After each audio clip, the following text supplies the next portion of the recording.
I said a hip hop, a hippity, a hippity, hip hip hop, and then you don't stop rocking to the bang bang boogie. Sit up, jump the boogie to the rhythm of the boogity boot. Skitty doo bop, Scooby doo. And guess what? America, we love you. Have you ever been over a friend's house to eat and the food just ain't no good? I mean, the macaroni soggy, the peas are moist, and the chicken tastes like wood. Hey, Biff, what is blue and doesn't weigh much? I don't know. What's blue and doesn't weigh much? Best Biff impression ever. Biff talking. Said Biff. Light Older. blue. Light blue. What's blue and doesn't weigh much? Light blue.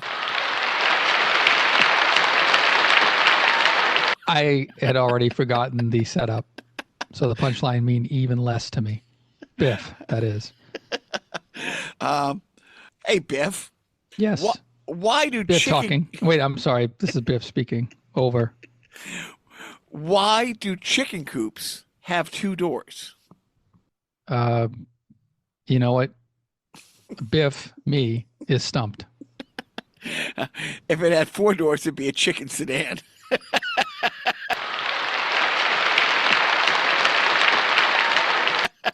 You know, I was thinking along those lines. I just didn't know where you were going to go with it. And by I mean me, Biff. Hello, everybody. Welcome to Carnival Personnel. It's your good old buddy, Jacques. Hey, this is Biff. And this is Joe. Hello. My name is Joe, and I'll be the third co-host today. How are you all doing in America? The bestest country in the whole world. What's my accent? I don't know. For me to poop on. For me to poop on.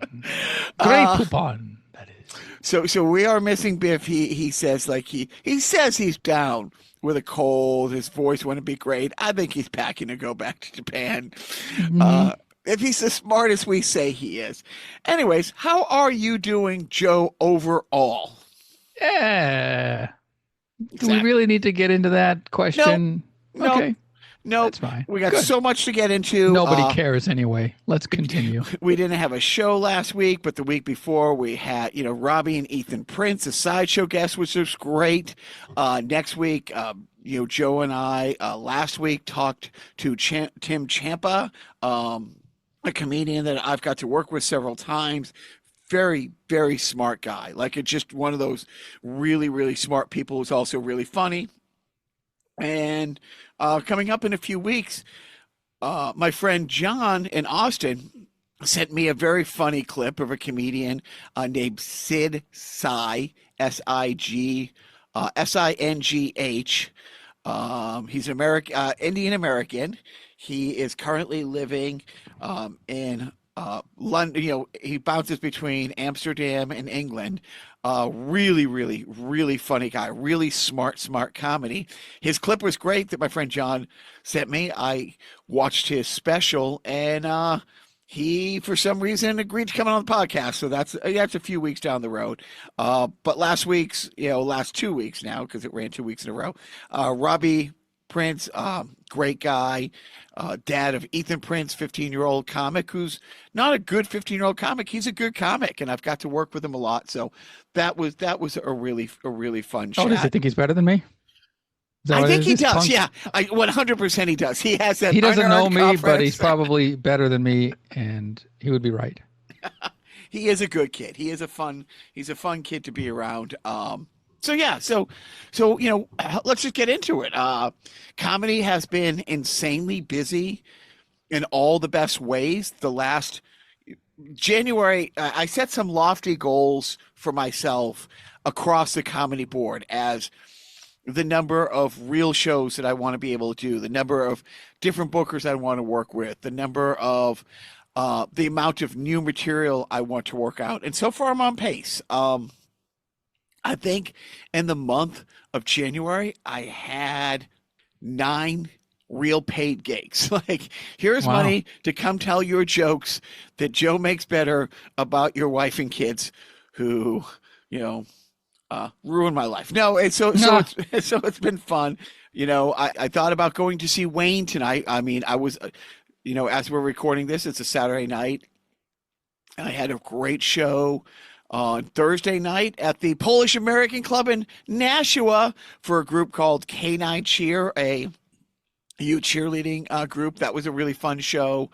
Last night I did a Smitty's up in Whiteham, Maine with Ken Rogerson. Ken Rogerson is like a local legend, one of those guys, been doing it for nearly 40 years all over New England. And he's, one of those great comedians who has some good TV and movie credits, didn't take that next step for reasons. Basically, we've talked about this with people like Tony V on this podcast. If you ever did comedy at the Ding Ho, you shouldn't be alive.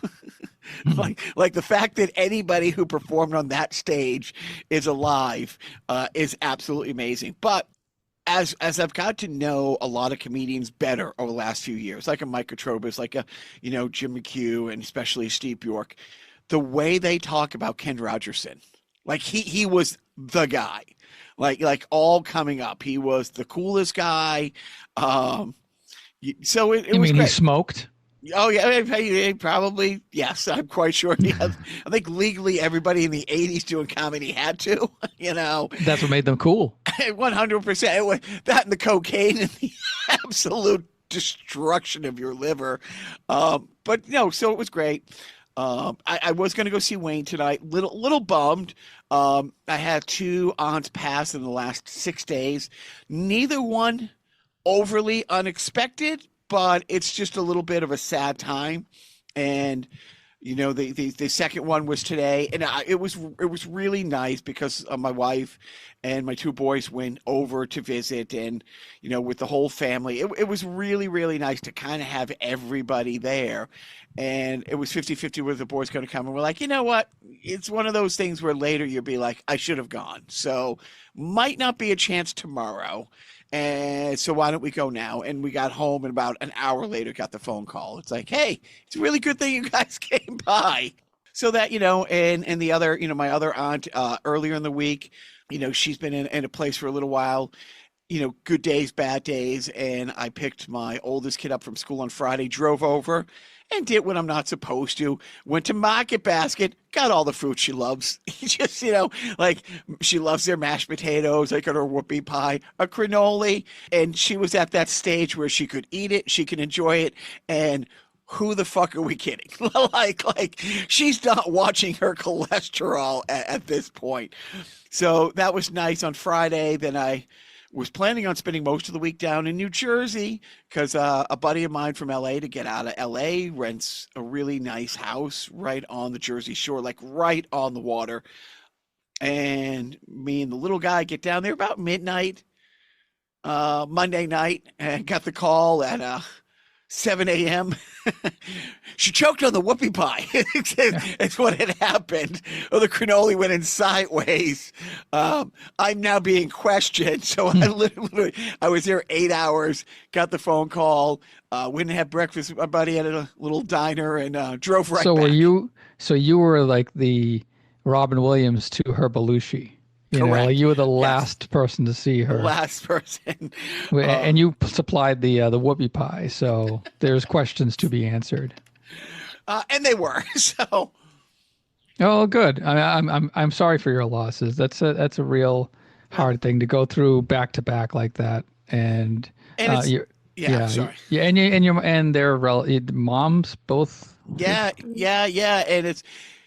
One's my mom's sister, one's her cousin, but she's closer to that cousin than she is anybody else. Yeah. And I feel bad for my mom, who has spent most of the last year going and visiting this sister, and then the next day that one, sometimes going back to back, seeing one in the morning and one in the afternoon, and just, and to lose them. And the thing that sucks is, there's a couple other relatives, we had on the wish list a little higher, but that we put it to a vote.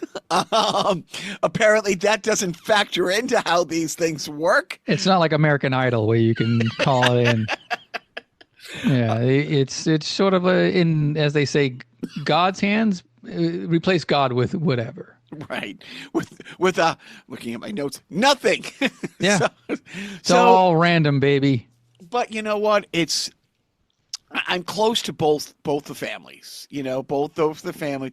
My mother's sister, it was nice having we all grew up in Wilmington, so the sister she's closest to had 3 kids exactly the same time my mom did. So my sister's the same age as my cousin, and they were always in the 6th grade, while me and my other cousin, like, we're both sisters bet each other that they couldn't both have Irish twins. And they did. They did it. The Everett girls did it, and then a little brother a couple years later. So we all have each other. It's all okay. It's nobody died young. This isn't any my aunt's a little she was like 78, 77, 78. Her cousin's same age as her. And she was really close to them. One more boring piece of family information. My grandfather was one of 6 or 7. I don't really know, because I know 1 or 2 passed before the age of 3 with polio. And the rest of so my grandfather was like 5'4", 110 pounds, and walked with a brace. And this lady's mom, had it in her face, and there's no nice way to say it. Kind of looked like Popeye, kind of, like half her face. So, so polio was a real thing, allegedly. I don't know if my great grandparents were doing their own research or not, but so my mom was really close with and that's the last one on that side. So she, so there's no more cousins from either her mother's or father's side still with us. And she does still have 2 siblings, but nobody who lives. It's just sad, but it's also in both cases, it's like, check please, it's time. It's but it was nice, like I said, today to be there with family. And then I did want to go see Wayne tonight. He's doing a show about a half hour away with the great Steve Sweeney and another guy that I got to do a show with. It's a great show, great lineup. But I'm like, you know what? I think I'm just gonna sit here and eat ice cream and probably watch the show Ghosts. I think we finished the American. We're caught up on the American version of it, and maybe we'll get caught up, or maybe we'll start. So get your mind off of recent passings and watch a show about 100%. ghosts. Right. Yes. Gotcha. Yes. Well, it's funny because here's a funny story I'll share. My cousin texted me today saying, "Do you have a Costco membership?" Like last night. And I'm like, "Yeah." It goes, "Can you please just go get a water pick for my mom?" It's like, it will never come out of the box. It won't get used. But like she's been desperate to get the second win for some reason the last couple days to get a water pick. And so as management is in Costco getting it, my sister's like, "What time are you getting there?" I said, "We're going to get there around 11:30. Instead of just waiting for management to get out of the store with a water pick. And it was like, and then there was a who's on first thing, like with your teeth. It's like, she can't use it. And I'm like, I know. And the person who asked me knows. Also, we're getting it. You know what I mean? And I was asked to do this thing. And as soon as I handed it, as soon as management handed it to him, we walked in, just started laughing. He goes, "I can't believe you actually got it." Goes over. It's like, "Mom, your water picks here." And she's not really, and it was like, and he says, well, at least her ghost won't come back looking for her water pick. She can rest now knowing that you have it. So like I said, yeah, it's when you can laugh, as this is happening, and also like, a box of like old photos and who's this, like, so my sister was there with her 2 kids, my 2 kids were there, a family friend of both my family, and it was nice. It was nice. And this is now the second time my boys have been, with a family member as it was time. And it's also, hey, it's not scary. It's not this. It's sad, but it's also, when it's your time, it's your time. Again, wasn't a car accident or, anything like that. It was, hey, the warranty ran out 5 years ago. Right. You got the extended warranty, and that's it. I mean, she rounded the bases, and you're just welcoming her home. That's it.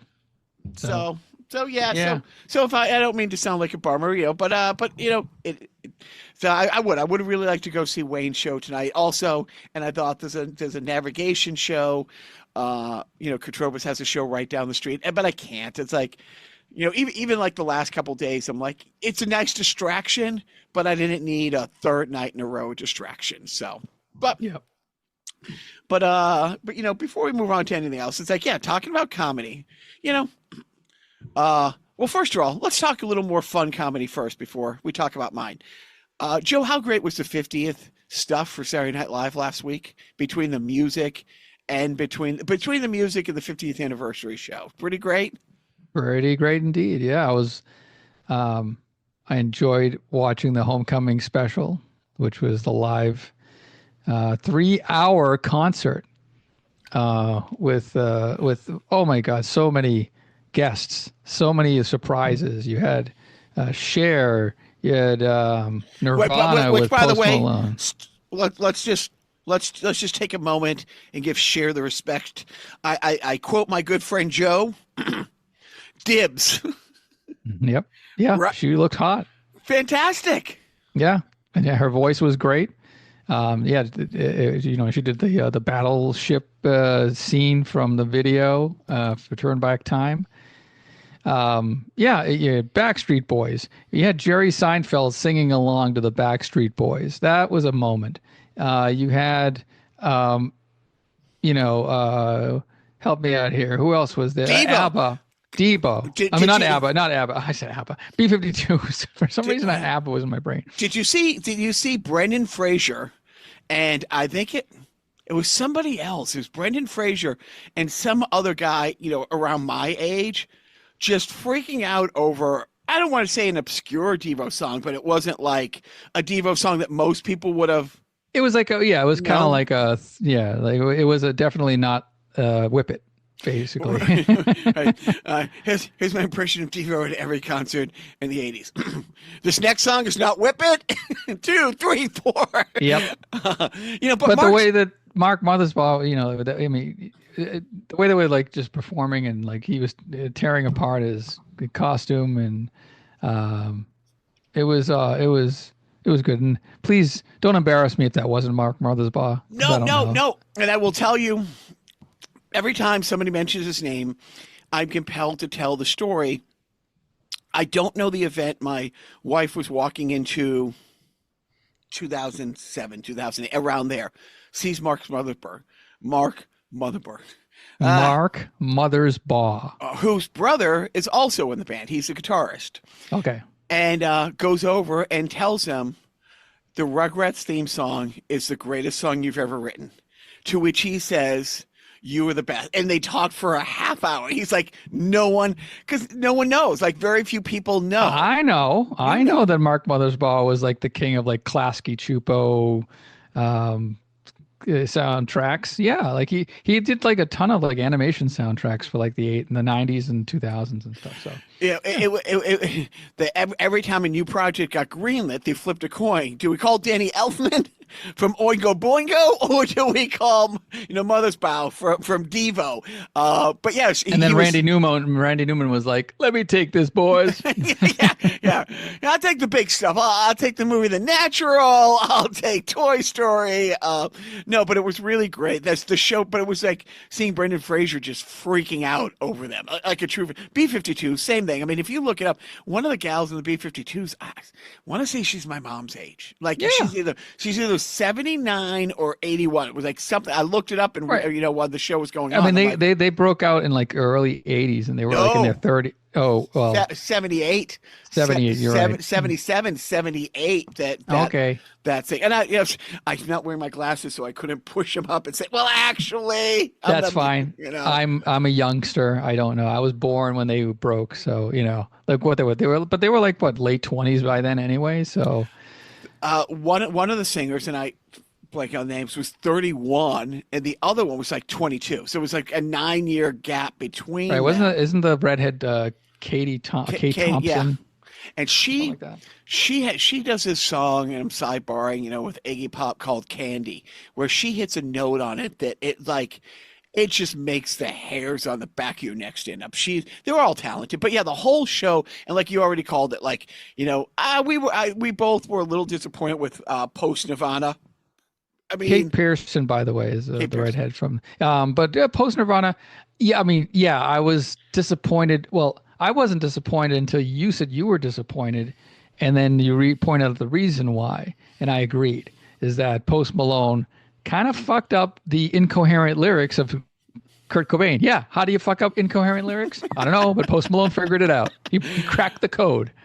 I mean, as two Gen Xers, those that, and if you were brought up Catholic, like the Our Father are burned into your head. Like the lyrics to Smells Like Teen Spirit and like a prayer from, when you were, 5 years old. Those things are seared into your memory. Right there. And to hear somebody, some punk come up, and sing along and not know all the words correctly, or even the mumbly parts, tisk tisk. But the whole show overall, and it had to start off. I mean, Paul Simon is, look, that's the show. Like that was the show. Show. That was the live show. Yeah, the if we're still on the homecoming special, homecoming, yep.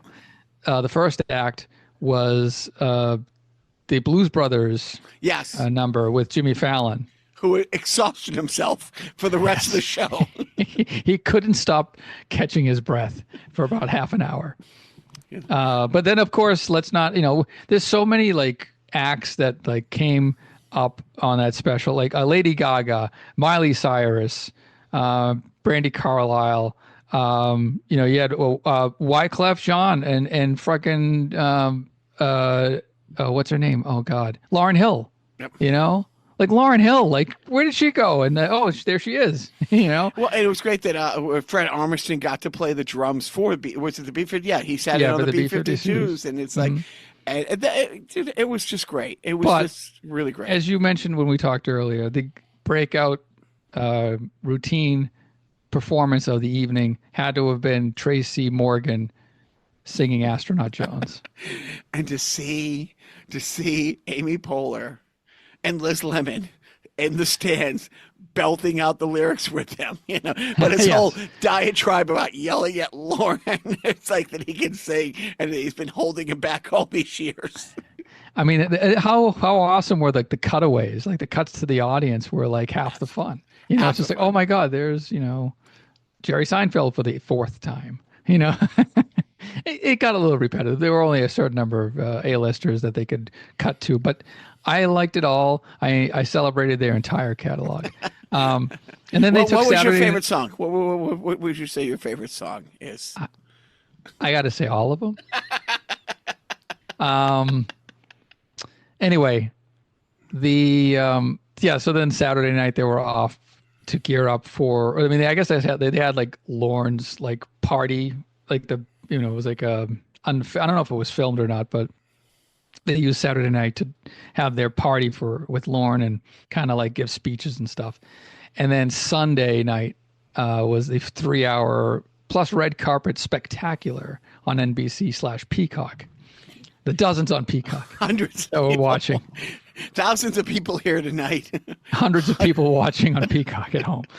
Yeah. But I mean, that's where Paul Simon and Sabrina Carpenter opened the night with, was it Bridge Over? No. What was it? What song was it? The Boxer. The Boxer. Yeah, and I'm telling you, I mean, it was so great. And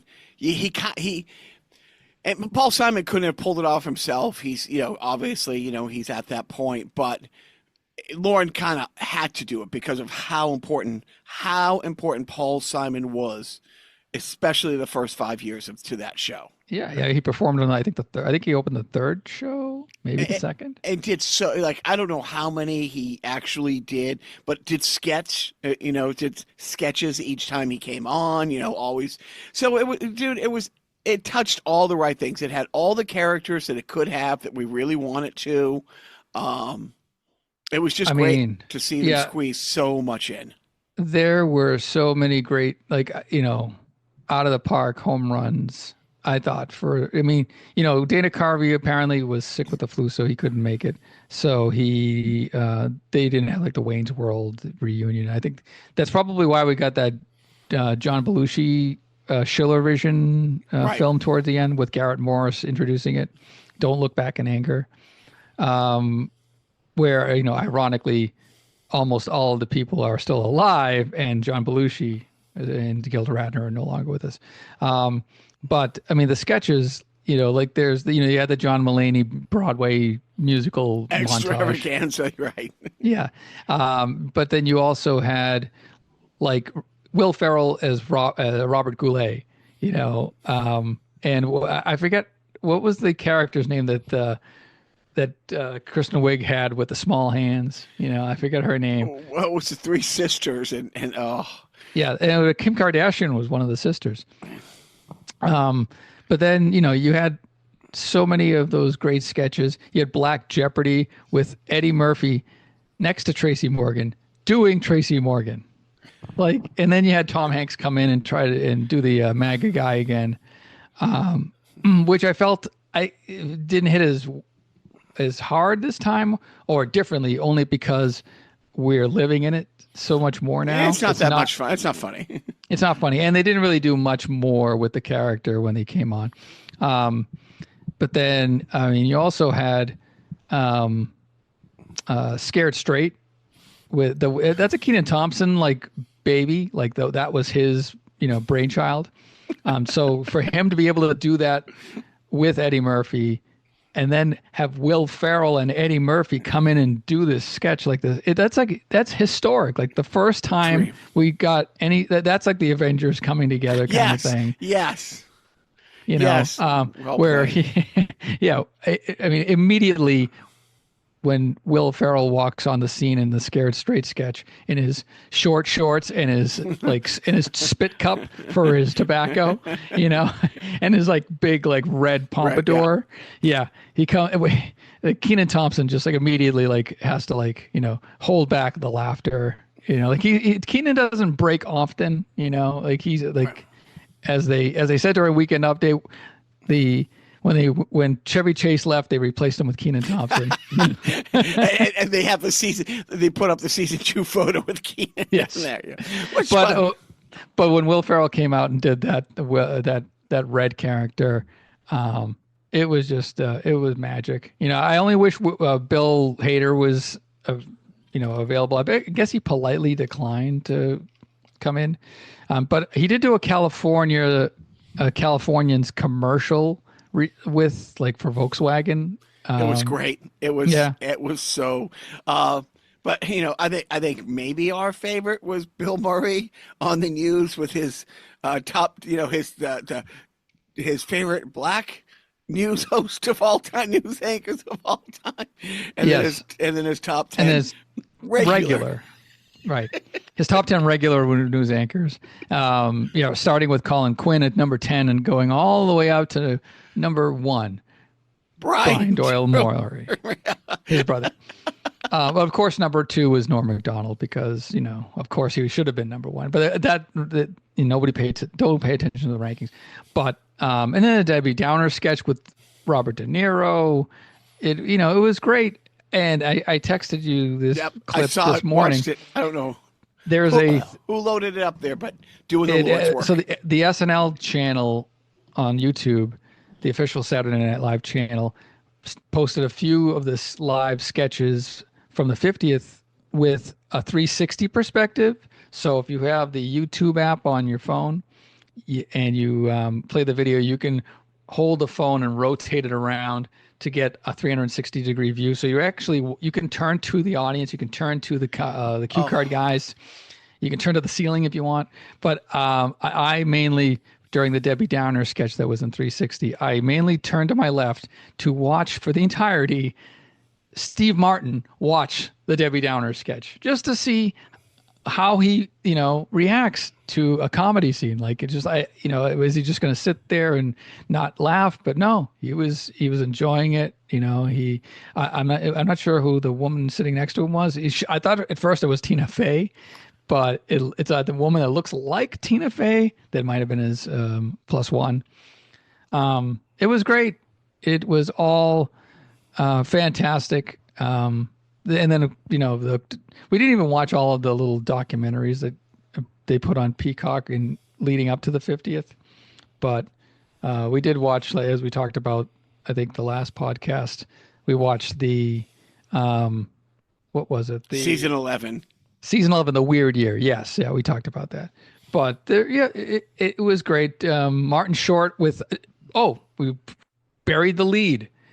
The conclusion to the Domingo trilogy was also on the Saturday Night Live 50th with Martin Short as Chloe Fineman's dad. Was it Andrew Dismuke's dad? I forget. I think it was her dad, mom and dad. And then Molly Shannon was her mom. And you also had Pedro Pascal come in as one of like the brother of Domingo, who was also sleeping with somebody else in the family. The groom. Yes. Oh, yes, the groom. Right. That was in his past. That was a long time ago. And then, And then Bad Bunny came out as like the gardener or the landscaper or flooring contractor. I forget what it was. But we don't have a pool who's sleeping with her mom. Yes. And Molly Shannon she came up there and started grinding on Bad Bunny like there was no tomorrow. So she should is what you're going to say. Yes. Right. Thank you. Yes. As she should. Molly Shannon, by the way, dibs. Yeah, 100%. And I say dibs as a sexist cis male. Right. Thank you. Preach. Yeah. I'm an awful person. I'll be dead soon. But I mean, it was just a great evening. I'm sad I wasn't invited, but I didn't have a tux anyway, so forget it. You want a tiny little bit of inside baseball, a little bit. Only if it's legal to post. So you're aware of the when John, this has come out like the last year, that when Blake Lively hosted Saturday Night Live, difficult. She was difficult to work with. Okay. And I guess and this is during the John Mulaney writer years, and he was paid to help write her monologue, and he had like self-deprecating jokes in there, which I guess did not land well with Blake Lively, to the point where he brings it up on a regular basis 10 years later. Interesting. And because of this and stuff like that, and then there's something going around, like management had tried to tell me so many times, and there's some stuff I can only pretend to give a shit about, but I guess Blake Lively just did a movie, and her and the director have been warring back and forth and airing some public dirt, back and forth. I think it's her co-star, and the co-star is Justin Baldoni. And I think he wrote and directed it too. Oh, was he also the director? Okay. I think something like that. And it got nasty, like going to court kind of nasty type things. And so there's people out there, it's like, well, if you listen to John Mulaney, she probably was difficult to work with. So anyways, they do that sketch where they take the fake questions from the audience, and it's all A-listers. And it's Tina Fey and Amy Poehler taking the questions. And at one point, one of the celebrities asked a question. It's like, is this sketch just to give screen time to some of the A-listers who didn't make it into any of the sketches tonight? Well, here's the inside baseball. So Ryan Reynolds made kind of a joke about the Blake Lively being difficult on Saturday Night Live in his thing. And it was in there the day before, 2 days before, and then it was taken out. And there's a question who put it back in, but it is, it's believed that was a decision made without going through Lorne Michaels. So, okay. Cause I know that I did hear on the Fly on the Wall podcast that Ryan Reynolds not improv, but like kind of like went off the card, or that when they asked, hey, how's it going, Ryan Reynolds? And he goes, why? What have you heard? And that was, and they just sort of left it at that. And I know that there was something else, I guess, written on the card, and they never really got into what the original joke was. But all right. So that was fun. You know, I heard that on a podcast thing. No, I'm just trying to cover. Right. Yes, yeah, right. That's you're on the dark web though. Yep. You know, you do when you're not, trying to book a flight to Epstein Island. You're looking up Inside information gossip. on Saturday Night Live. I would love to do a whole episode of you explaining the V66 documentary, but I think there might be, I'll name them, like Paul Ruger might be listening in Sacramento who would remember what V66 is. But for the kids out there, at the height of the MTV craze, way back, I mean, way back when they showed 1986, 85. Yeah. Was it 85? Yes. There was a UHF channel called V66. Yes, Daddy, what is UHF?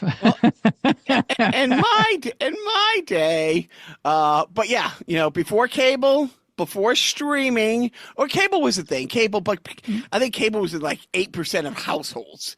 You take away the Kellandrellos next door, I think it was 7%. Is that how numbers work? Yeah. But it was a local music video channel, like local VJs, local to Boston. They would play as many videos as they could from bands like the Cars and the Neighborhood. Whoever had a music video out at the time, they put it on extreme heavy rotation. They were trying to be, MTV for the Boston market. And it was. And it's one of those things where, I mean, I remember it so vividly, and I loved it, and it lasted for years and years and years. And then Joe watches the documentary, and he tells me it lasted 18 months. Right. It didn't last for years. It burned brightly and quickly. Yeah, it was. So the documentary that I found on YouTube, and also our friend Mike's Plex, is 10 years old, and that was made, I think, for the 30th anniversary of V66 Boston. So now we're 40 years removed from its, original air date. And my God, has it been that long? We're also on the 40th anniversary of Back to the Future, but that's another time. But yeah, so V66 was, like you said, the local music video channel. They played stuff from like Till Tuesday. I think that put Till Tuesday on the map, especially locally. They played Jay Giles and whatever. Aerosmith had a presence as well. But yeah, for the documentary, they got pretty much all the surviving, VJs for V66 and the founder and the owner of the station and all of that. And to talk about the heyday, and it's a very short day. But what a day it was! Oh yeah, so it ran from like 85 to mid 86. Basically, like as they were getting hot in Boston, they wanted to make some progress. Maybe get a national presence or something. Build up some sort of like cachet with the national scene. And, they went to TV Guide and they're like, well, TV Guide's like, well, we can't list your listings because all you do is play music videos. You don't have any television shows. We can't list that. Like it just says music videos under V66. So in order to, remedy that, they tried to launch some original programming. And I think it was met pretty well, but they also had like weird choices. Like they would put on wrestling, as like a, and that's an audience, but is that music oriented? They also reran like the $100,000 pyramid for some reason, like anything that they could get their hands on to just put on the channel as appointment programming, just so they can get in the listings. They did. Yeah. But, then eventually, the ratings weren't there. They were hemorrhaging money. And even though they were popular among, they did like their own music video for the 1986 Super Bowl bound New England Patriots. It was like New England, the Patriots, and me. Oh my Yes. God, I haven't thought of that song. New England, the Patriots, and me. just as good as the Super Bowl Shuffle. I might say even better. I'd be wrong. Yes, I'd be yes. wrong. I was waiting for that. Yes, please. But thank I you. might say You passed even the better. sanity test. Yes, that it was not as good as the Super Bowl Shuffle. Oh. But granted, didn't they win the Super Bowl? Yeah. Well, I stopped watching after they got the first field goal and we're up 3-0. I assume it worked out okay. But I'm saying, didn't the Bears record the Super Bowl Shuffle after, or was that a before? Oh, that was a before thing. That was part of the hype. Okay. Yeah. Never mind. This was one of those things where it was the 2 weeks between. Yes. And the hype. That's really when the hype machine started. That is really when the hype machine started. Because that Bears team, and again, talk about they Pop music. The 85 Bears were V66. Yeah. Like unbelievable. Never. I don't know if they ever won another playoff game. No. I don't know if they won a playoff game before or after, but that was it. Year, I think they were like 12-4, and but they burnt out, pretty spectacularly after that. But so to wrap up the VC66 story, which I know everybody's waiting to find out, how did it happen, and where did they go? So when they were hemorrhaging money and they had an opportunity to sell to a buyer, they took it. They actually made a very handsome profit, and they sold it to the Home Shopping Network. Yes. Remember the 80s? You bet you do, because that's when, like, out of Tampa, Florida, a little syndicated nationally television channel called the Home Shopping Network, which my father in the early mid 90s loved. Like, he got actually I think kind of addicted to the Home Shopping Network. He actually got on the Home Shopping Network. What? He was one of those guys, not him, camera time, but they would take calls, and I remember I think it was at the point where it's Mr. Lorenko from Massachusetts for the 80th time calling to buy something. Sir, would you like to be on the air?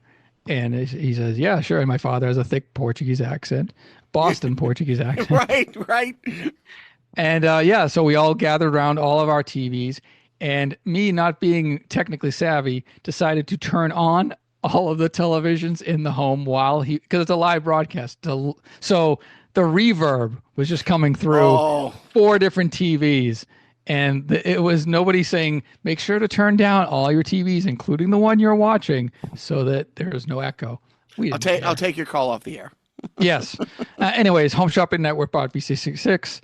And then ended that, and it disappointed a lot of Gen Xers.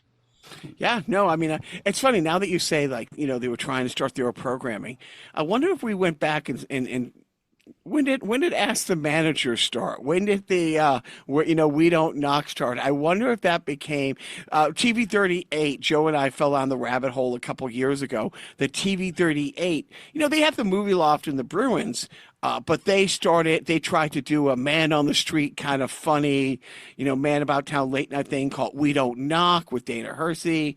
I think that was 85, 84, something like that. I wonder, anyway, so yeah, the VHS world back then was just awesome. It was just, I'm definitely going to watch that. And I'll say this, I think this might be the motto for every one of our TV retrospectives on this podcast, but thank God for VHS. 100%. Yes.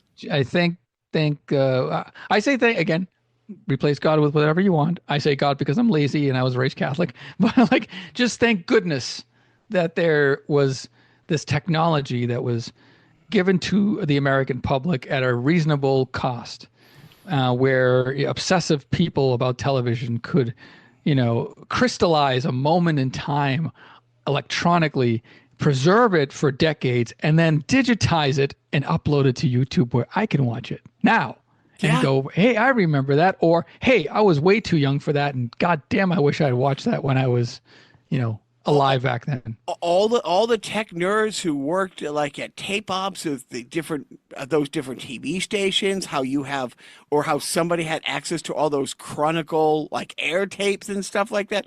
Whoever has these in their storage garage all these years, kudos to you, because they should get the Congressional Medal of Freedom. That's what I say. I if it meant anything, anyways. Right, if it meant anything anymore.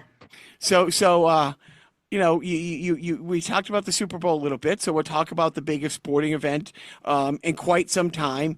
Yes, unbelievably, West Ham United went into Arsenal and beat them 1-0 today. I know we have a lot of football fan. Our friend Dave from Complaints and Observation is the one who kind of set me on the West Ham path. But yes, West Ham beat Arsenal. Also, there was a big American football game last week. Football game, great, whatever, who cares? Kendrick Lamar fucking killed it. It was, and it's so funny how everybody in my house, management, myself and I, and both the boys have been sending each other like little reels back and forth of the people breaking down. It's the number of people who Zapruder filmed this Kendrick thing, because he's such an amazingly smart guy. And there was nothing to the second that was not timed out and scripted to mean three things at once, kind of guy. A couple fun facts. He has single-handedly brought bell bottoms back into style to the point where there's all these online places that are now sold out. Like the pants that he was wearing, like truly, by the time the game was over, the online retailers were sold out. My favorite stat from the Super Bowl is somebody actually, because the stage was between the two 40-yard lines, and watch the tape over and over. Yes, Kendrick Lamar got more yards. Yes. Somebody tracked, like he got like 254 yards, and he got more of the yardage than the Kansas City Chiefs. I mean, I thought that was great. And again, look, I'm in a Public Enemy guy, an NWA guy, yes, like me some Wu-Tang and stuff, because my boys last year, their whole identity was based on the Drake Kendrick beef. A lot of Kendrick gets played at our house. Lot of Kendrick. And I want to say, yes, we're not going to go down the road of all the, white people who were like, what is this halftime show? It's like, they want diversity, but there was only black dancers. It's like, yeah, there's only white guys in the, in the cabin. But I will say, for what they intended to do and the music and everything, it was a fantastic, fantastic halftime show. I absolutely loved it. I wish it was 2 hours longer. And for those people who's like, he's a nobody heard of him. It's like other than the Pulitzer, prize that he had won like 6 years ago. And I think he's up to like 22 Grammys. And clearly, according to the Grammys, and we know they're a lot full of shit, but yeah, song of the year, album of the year, you know what I mean? Sometimes they get it right. Yeah. Other than that, a complete nobody that no one heard of.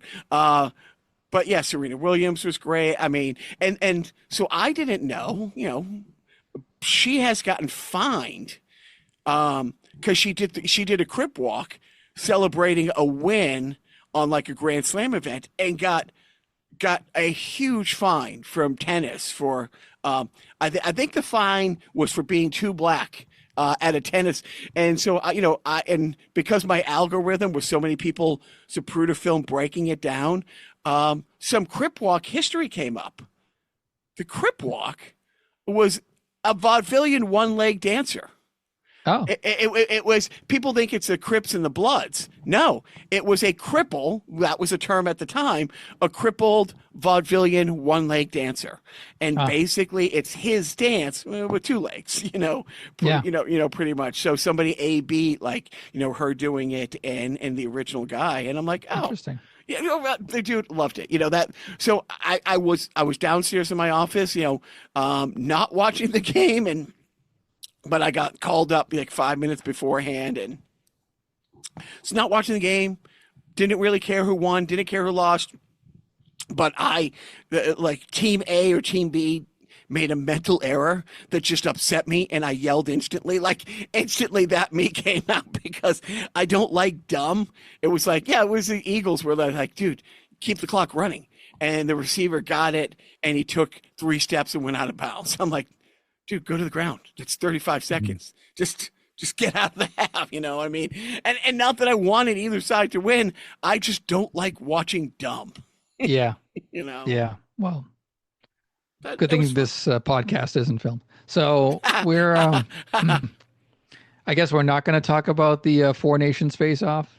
Okay. So first of all, this is Biff talking. We should talk about the. It's been going on. The booing the anthems is just classless on both sides, and it's happened so many times over the past couple decades. Just stop. I mean, it's funny because I can't tell you how many times I've been at hockey events where spontaneously a bunch of Americans start singing the Canadian national anthem. Like, it's a great song. It's a great anthem. If I was given a choice, there'd be no anthems before games. Like in the old days in the Olympics, they only played the anthem during the gold medal ceremony for the team that won. There wasn't the anthems before or after. It's so much pageantry that could be skipped. Of course, that said, 2007 to about 2012, my job was taking celebrities to NFL and NASCAR and some NBA, NHL stuff to do the anthem. So, and I enjoyed doing that. But yeah, when and I don't know how much of that caused the fighting, but the game between Canada and the U.S., the first one up in Montreal, 3 fights in the first 9 seconds, and the Americans were saying, it's like, yeah, they fucking booed the anthem the whole time. And look, at the same time, you try to keep politics out of sports, but piece of shit at 1600 Pennsylvania Avenue has been publicly saying we should make Canada the 51st state. Like the guy who thinks he can claim Greenland like it's, Mark like the Martian. Like he just won like a 1982 episode of Wheel of Fortune. I'll take the bassinet. I'll take the ceramic cap, and I'll take and for the remaining $200, I'll take Greenland and rename it Red, White, and Blue Land. Which the French were like, yeah, fine with us. That's our flag too, you dumbass. And England. And then, we'll get around to that. But seriously, the fact that he's going, that he has, it's one of those things. It's like, yes, it takes 2 people to fight. But I've been in my share of fights where I didn't know I was in a fight till I got punched twice. And I'm like, oh, guess this is happening. And that's what's going on. Piece of shit at the White House. Just wakes up one day saying, yeah, we're going to have tariffs on these Canadian goods. And you know what? Maybe it's time to make them the 51st state. So, yeah, I can understand Canadians being upset and booing. I also think it's, it's classless, but I was kind of hoping that Boston would be like, you know what? Let's be better. We were not. Maybe we were not. We were not.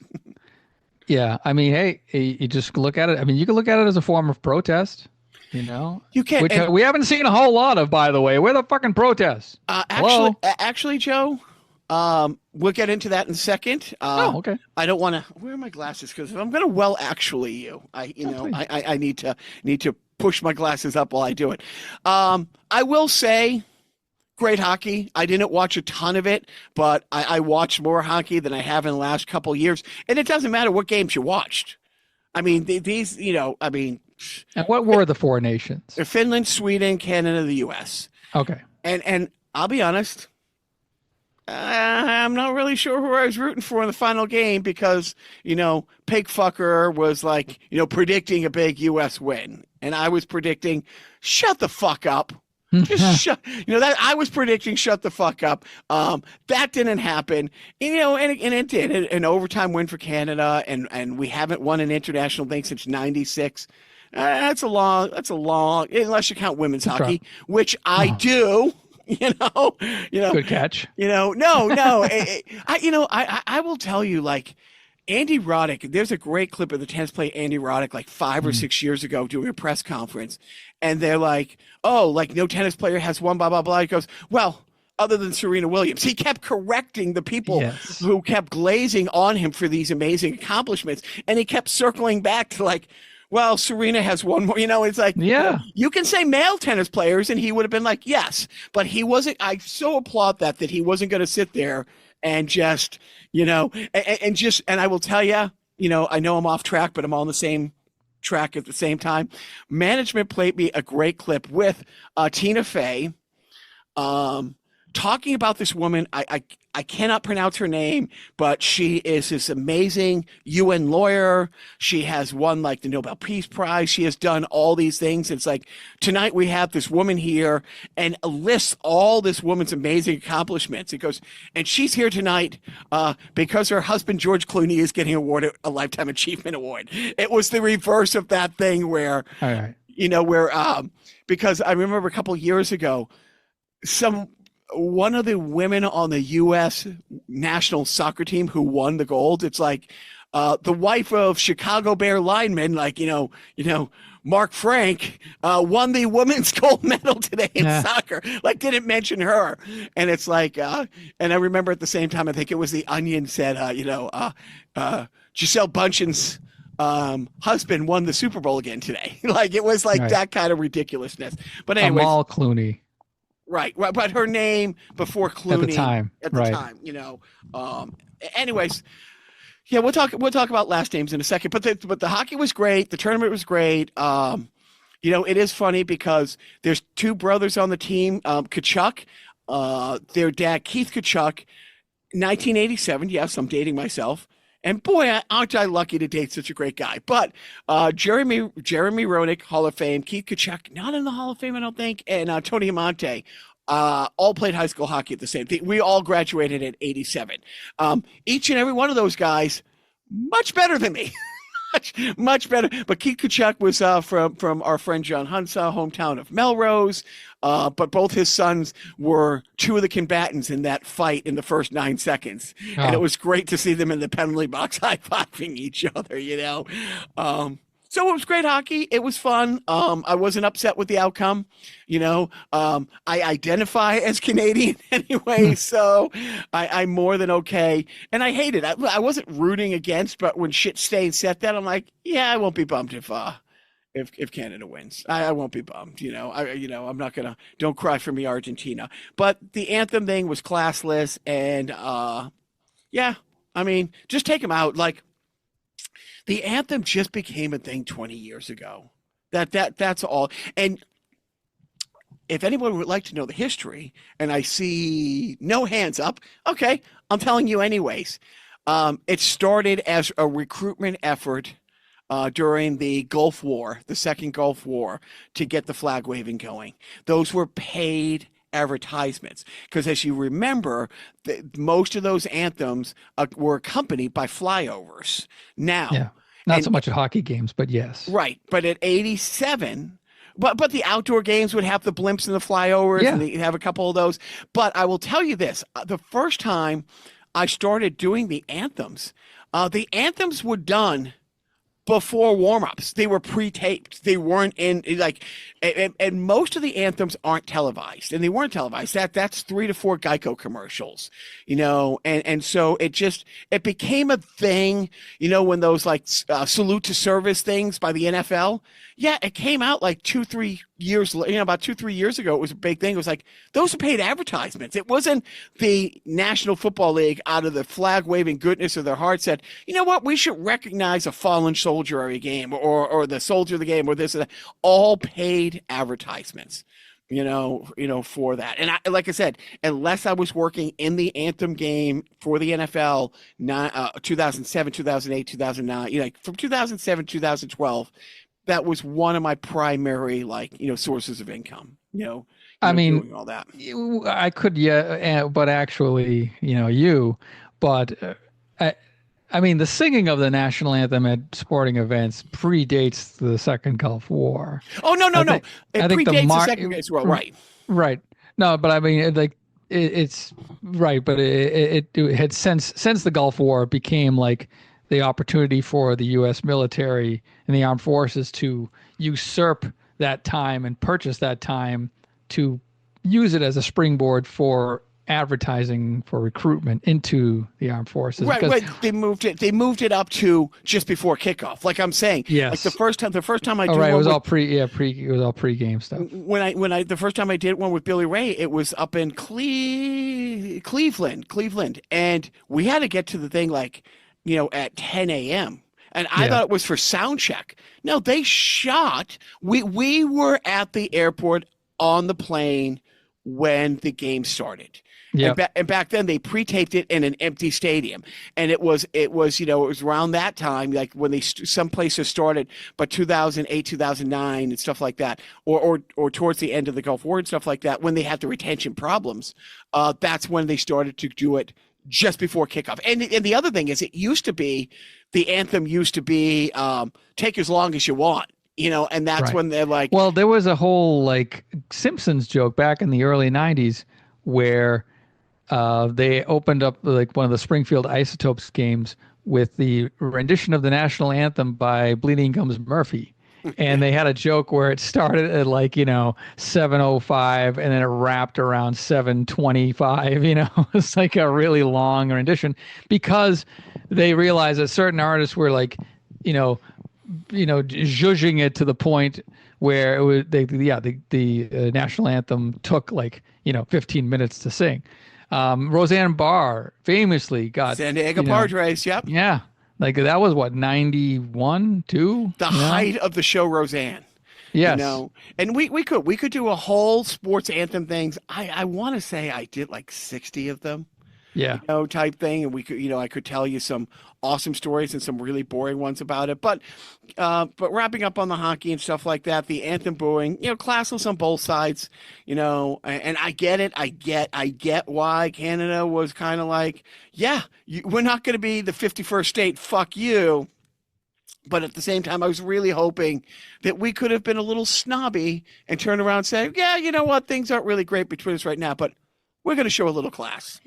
Maybe, just maybe, the hockey fans were booing the concept of singing the national anthem. You know what? I think so, not yes. Specifically.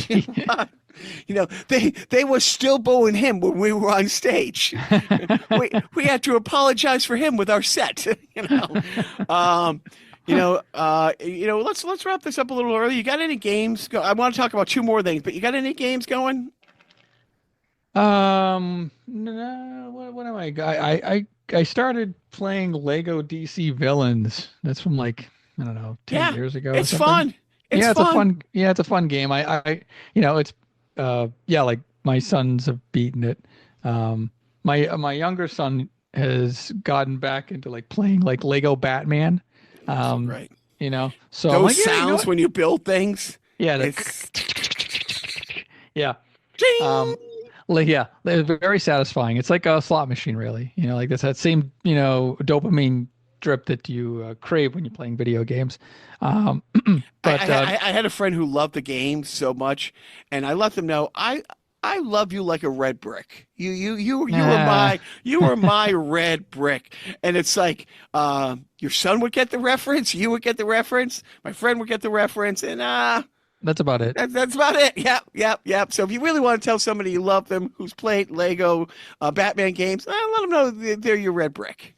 Right. And nobody is a gold brick though, except me. At work. But anyway. The comics. Instead talking the parking lot. Now the comic stylings of Joseph Lego. Are you ready to laugh? So I know you're just playing Resident Evil 5, so we can skip what are your gaming? That's it. I don't even know what the boys are playing a lot of the Marvel Is it Marvel Villains? Is that the new PS5 online game? It's a big, Maybe yeah, it's a big Marvel Marvel. Yeah, is a okay. it's a huge game. You know what it is? Yeah, It Marvel is villains. it is Overwatch, basically with Marvel. You know, Oh, you have teams of 5, I think. Um, and so and there's some people who are healers and some people who are tanks and oh, some people Marvel Rivals. Marvel Rivals. Yep, yep. Okay, I think it's like Rural Juror it's a little bit Country. a little bit of Overwatch. So before we get into parenting tips, Joe and I have been going back and forth about the state of the country and how much we want to talk about it on the podcast. On one hand, I think we're both torn because we kind of want this to be fun and not and maybe an escape from the absolute doom and gloom that's all around us. On the other hand, it's as Joe said it, like, yeah, we don't have a big platform, but we don't want to be the duplicitous, like, could have said something, should have said something. Complicit. Yeah. Complicit. Yeah. And it's like, because I had a great talk with my buddy Dante in LA a couple weeks ago, and I said, you have been an idiot and ignorant your whole life. And he's like, yep, guilty. But why? And I'm like, because we've been going around all this time thinking, there was no good people in Germany in 1936. If there was, they would have stood up. Somebody would have said something. And he looked at me like, oh shit. He's like, yeah. And that's the thing. It's like we are facing, and the word is not overused because it's true. We knew this. The people have been screaming from the treetops over like the last 4 years that the Republic would hold through one administration. It would not hold through 2 administrations. And as we record this podcast, we are 2 days past the 1 month mark. But before we hit the 1 month mark, the guy who promised to be a dictator on day one has been. Absolutely, he's lived up to the promises of doing whatever he wants, silencing the media. And I will give you a quick example. Joe, you said where are all these protests? The protests are happening, Joe. They're not being covered. About a week into the administration, because it was 3 days into the administration, the footage of ICE ripping people off of hospital beds, going into churches, going into schools. Churches were safe zones. And he has suspended the separation of church and state. You can no longer harbor somebody in a church. Like and yes, there's 1,000, maybe 10,000 cases, up against the administration now for breaking constitutional law, for breaking, privacy rights. You go down the fucking list. But by day 3, you started seeing all this. Within the first week, there was protests at and you got to go look for the story. That's what's sad. It wasn't covered on MSNBC. It wasn't covered on CNN. But 2 reasons. 1, people are scared to cover anything. 2, there was no violence. But there was a coordinated protest at all 50 state capitals, and it got no news. Absolutely zero news, because there were no riot gears. There were no people climbing over fences. There was no people building gallows, calling for people to be killed and hung. But there was people protesting, and it's not getting covered.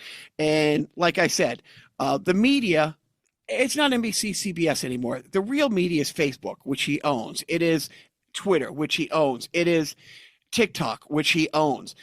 They said there's not enough space, and the office for the office space for all news agencies, so we're going to rotate them. He threw everybody out except OAN, Newsmax, Fox. He has now barred the AP from covering. So because they won't, right? They won't indulge his Gulf of America bullshit. Right. And that's the same thing. It's like, fuck Google, who has it, you go to Google and it says Gulf of America now. It's like, that's an international body of water. You don't arbitrarily just get to say this is what it's called. You don't get to say Greenland. Yeah, we're going to start drilling in Greenland and stuff like that. Or you do, and you get the full support.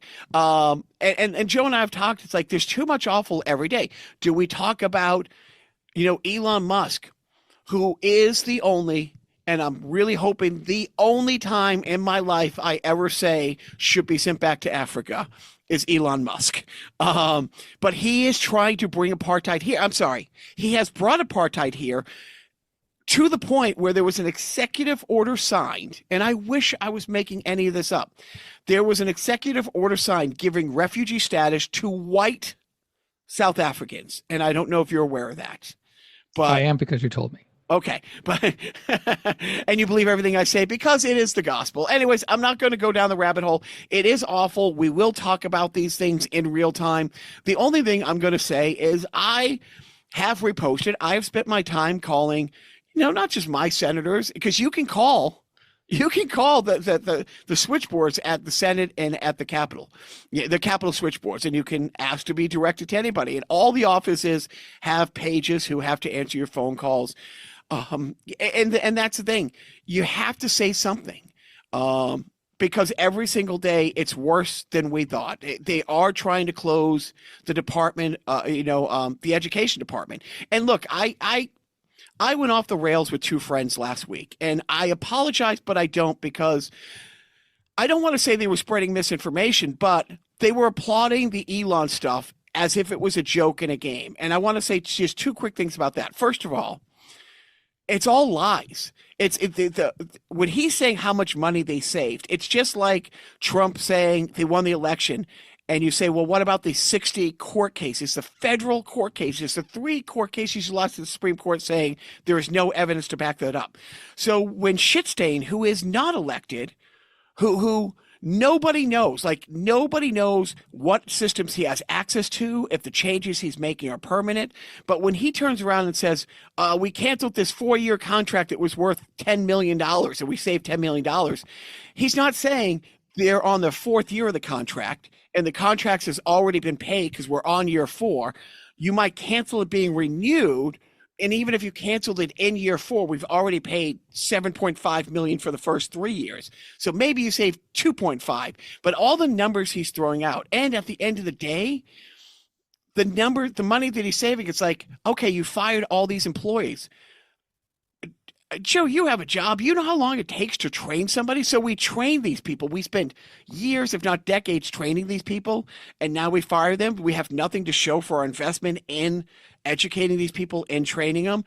And the money you're saving, is going to be toppled in court costs for wrongful terminations. like everything that they're saving, they're going to pay tenfold. And at the same time, when people are plotting, oh, they're streamlining, they're cutting this, they're cutting that. Every time he goes golfing, it costs the taxpayers $3 million with security and all that stuff. So every time, if you want to save money, don't let him go fucking golfing every 2 days. You know what I mean? But, I'll let you say what you want, Joe, but I know we've gone back and forth. Should we talk about these things? Shouldn't? People don't want to hear our opinions. We pretty much have stayed out of the Gaza thing, even though it's getting worse than ever, even though he's going to turn that into a resort. He has flat out said, yeah, we're going to take that over. We're going to take over a country on the other side of the world. We're going to remove the people there. No plan on where those people are going to go. Maybe camps. Maybe we'll set up some camps.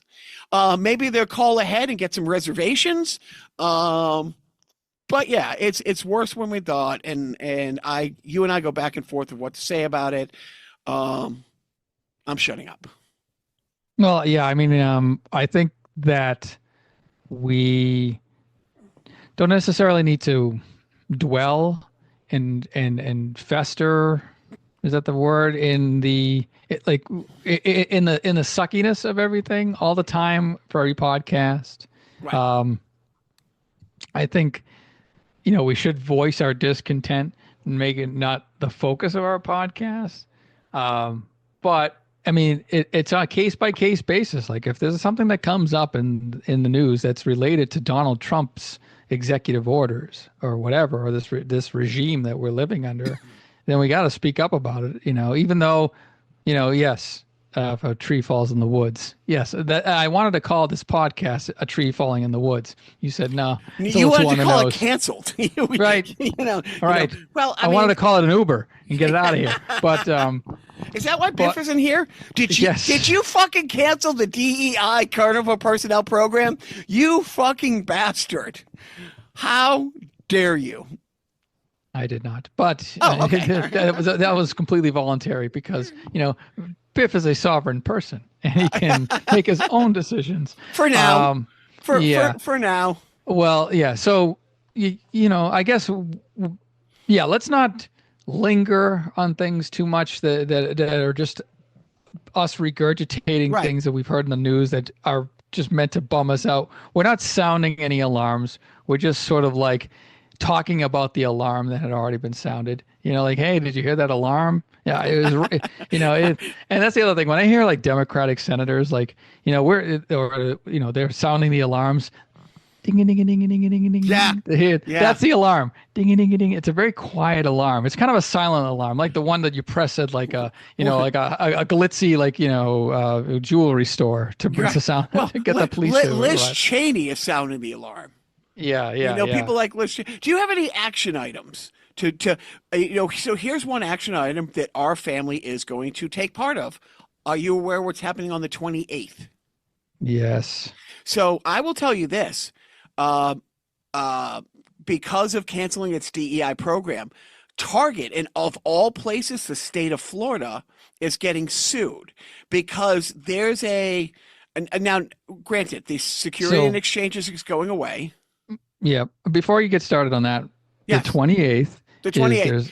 There's a national book call for progressives to have a national boycott of all purchasing for the day, just like a blackout of buying. Like, don't buy anything on the 28th. Send a message to those corporate fat cats, and that'll show them. Well, you know what? It is showing them, and I know.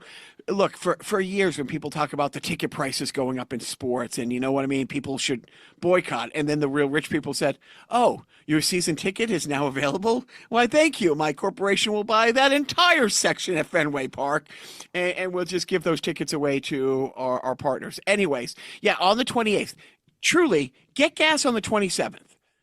Fill up on March 1st, but on the 28th, unless it is a small local business that you know of, that like you can do that. Do not order from Amazon because it is like, that's what I was saying about Target. Target has lost so much money in the last month since canceling this program, where people are like, okay, fuck that. And there's a charter and the state of Florida that basically says for their investors, if you knowingly do something that hurts your business, that will affect the stock value, and where they were warned, look, if you cancel this program, there might be backlash. Target has lost billions in the last month since canceling the program. We no longer shop at Target. I literally I paid off the Target card, cut it up. I'm like, I'm done with Target. I'm done with BJ's. And because I had a BJ's, we shop at BJ's wholesalers because they have the cheap gas if you're a BJ's member. It's not that much of a difference, like 5 cents. But I went to get a Costco card today because I had to buy a water pick, as I told you, line out the door. Because Costco is one of those companies that's like, yeah, fuck that. No, we have these programs in place for a reason, and they're working very nicely. I went to BJ's because they were like nice and empty. I just went. You get right in there and right out. Yeah. I look, we know the Walmart people have funded the Heritage Foundation for over 30 years. So, that's yelling into a vacuum. But you can call not just your senator, you can call any senator, and don't call and say, you suck, fuck you. Call and say, hey, my wife who took my last name is now not going to be able to vote because of this new law that's being passed. I don't know if your management decided to take your last name, but mine was smart enough not to. And mine was dumb enough to. Is that what you're saying? And I think it's called the SAFE law. Like under the guise of, we got to get rid of this voter fraud, that they've proven there is no voter fraud. That they're solving a problem that doesn't exist. But there is voter fraud. It's just happening on the other side. Mark Meadows voted twice in the 2020 election. He has a house in Florida and in Washington, and it was proved he voted, and he's like, oh, my bad. And, I think there was a poor woman who, I want to say in Philadelphia, she went to prison. She served her time. She got a ballot in the mail. And they sent me a ballot. I guess I can vote, and voted. And as a convicted felon, can't, which is why dipshit couldn't vote for himself this time around. But the new law says your state license, and it can't be an ID. It can't be a state ID. It has to be like a driver's license. It has to be a passport or driver's license. No more Native American IDs. They don't take that. It has to match your birth certificate, which means women who change their last name, or me who's legally changing in the process of changing my name, because my birth certificate, and you know the process of getting a new birth certificate, it's expensive and it takes months. And so the guy who created the bill did a town hall the other day and was because I saw the footage, was like, oh, I didn't realize it was going to keep women from voting. One of two things. A, I'll give you the benefit of the doubt. You didn't realize your bill was going to keep women from voting, which means you're not evil. You are fucking stupid. So either admit, yeah, we're trying to keep women from voting. This is the way we figured out how to do it.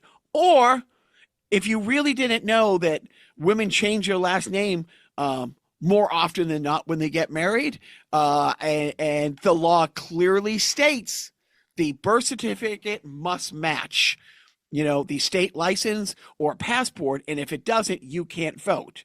That won't affect you, Joe. It won't affect me. It won't affect my wife or this one. But but yeah, they you know what? Can we give credit where credit's due? They've been trying to keep women from voting for a long time. They did it, Joe. They did it. Good. I knew they could. I knew if they put their minds to it, if they really worked hard, they'd be able to take women's choices to make medical decisions away from them. And now they've taken the vote away. So you know what, guys? Well done. Good job. Take a skate around. Fucking burn in hell, you pieces of shit. Okay. With that said, you got a parenting tip? Yeah. Tell your kids to keep their last names before they get married, because Right. they won't be able to vote otherwise. You? So I already said, we told our boys last night we're going to go visit, our aunt who's probably not going to make it through the weekend. And they were both like, oh, yeah, we're going to go. And then in the morning, they always say they want to do things, but then when it comes time, and we gave them a choice, but we didn't. We're like, you know what? You don't have to go. I will be very sad. Your cousins will be very sad. And this is one of those things you can't undo. So I don't want to hear, I should have. This is one of those moments where we're telling you flat out. So we do give them the option. They're old enough where we can say, hey, here's your options. And I don't want to say it's a consequence. They're not going to get in trouble if they didn't go. No. But we made it really clear. It's like there's a lot of people who it mean a lot to see. There's nothing you can do except show up. There's nothing you can say. There's nothing you can offer up. You can just be there. And that means absolutely everything. And it was both of them when they found out when we got home, but like I said, about an hour later that she had passed. It was a really good life lesson that, because one of them's like, well, I got soccer tonight. Can we go tomorrow? I'm like, we can. I'm not rolling the dice. So we're going to go now. And that'd be my parenting advice. Give them the choice. If they make the wrong one, they make the wrong one. But, I don't know. You gave them an informed choice. You laid out, here's the fork in the road, and here's what's down this path, and here's what's down that path. And it's not like you're just, being you didn't sign an executive order and saying, we're all going to, visit this relative, and that's that. Like you gave them the options, and you gave them both sides and said, look, here's what happens if you go choice A and choice B, and them being good people because you raised them correctly, mostly, that they chose, they did not chose poorly. They chose wisely. And, yes, I'm glad that they were able to take away a life lesson from not a tragic moment, but a sad moment. It's a fact of life, and they probably grew a little bit out of that, which I think we wish for all of our listeners to do. especially after listening to one of our ramblings for 90 minutes about God knows what. I forget what we started off with. Jesus Christ. Biff, what do you think about all this? Well, I think that me being Biff, I think that this really was a learning moment for all of us. Oh, really, Biff? How was that? Well, Joe, me, Biff, thinks that, if we're, why are you talking like me? Are you making fun of me, Biff? No. What? No, I'm just talking. What's the matter? No. You're talking differently. Like, that's not the way you talk. Like, I don't know what you're doing right now, but it sounds like you're making fun of me. And why would I be making fun of you? You're white. You can't be made fun of. You're a white person. Yeah. Time out. Are you racist? Me, Biff? No, I'm not racist. What are you talking about? You're way out of line, Joe. All right, Biff. Look, let's just agree that, things are a little tense around here the past couple of weeks. And, maybe, okay, we're getting off on the wrong foot here. Getting off on the wrong foot. We're ending the podcast. You're right. We're ending on a bad note. Thank you, Biff. Thank you. You're always the voice of reason. And you are wise beyond your years. What's that mean? That I'm old? No, please. I just want to end the podcast. I just want to end the podcast. Biff, please don't start. Okay. And by the way, work on, I don't know if you have a cold, but you sound exactly like me. I don't know, dude. This is just how I talk. I mean, you take it or leave it. I mean, what do we all sound alike to you? What? What do sound alike like me? Like, that's a thing. I don't know. Let's just move on. Okay. Everybody, thanks for watching or listening, rather. This is Joe. You weren't sure because of that whole Biff Joe thing I did earlier. You weren't sure what was happening. All right, I'll break down the fourth wall. This was Joe the entire time. There was no Biff here. Sorry to burst your bubble. Sorry, kids.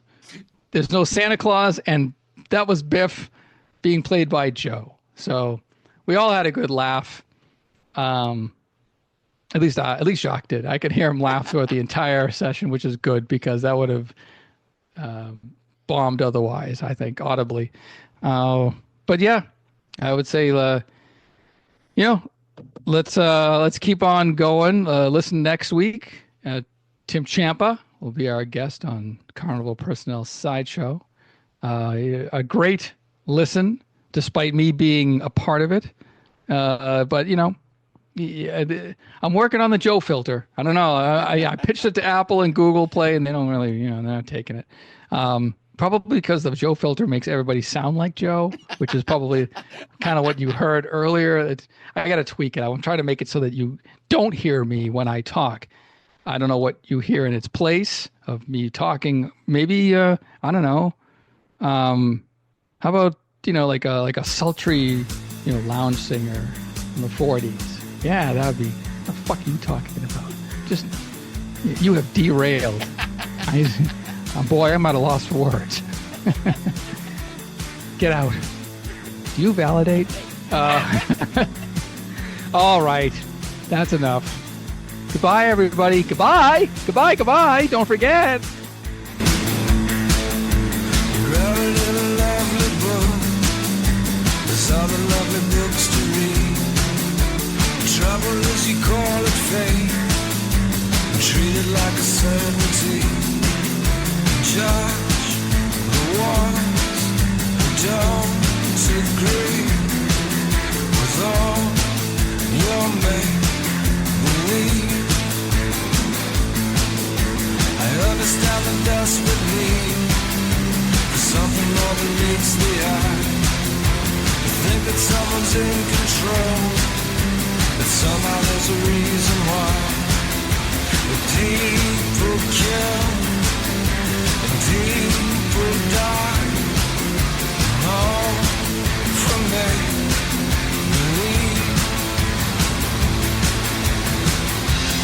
It's only blasphemy if you believe.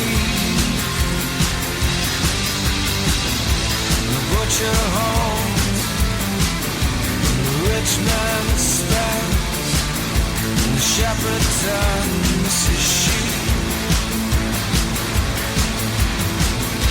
Children, darkness, made up things to explain all the wonder and the suffering. Now you're older and you know more, but still you cling to all that made believe. It's only blasphemy if you believe the butcher homes and the rich man's spends and the shepherd turns his sheep. The butcher homes and the rich man's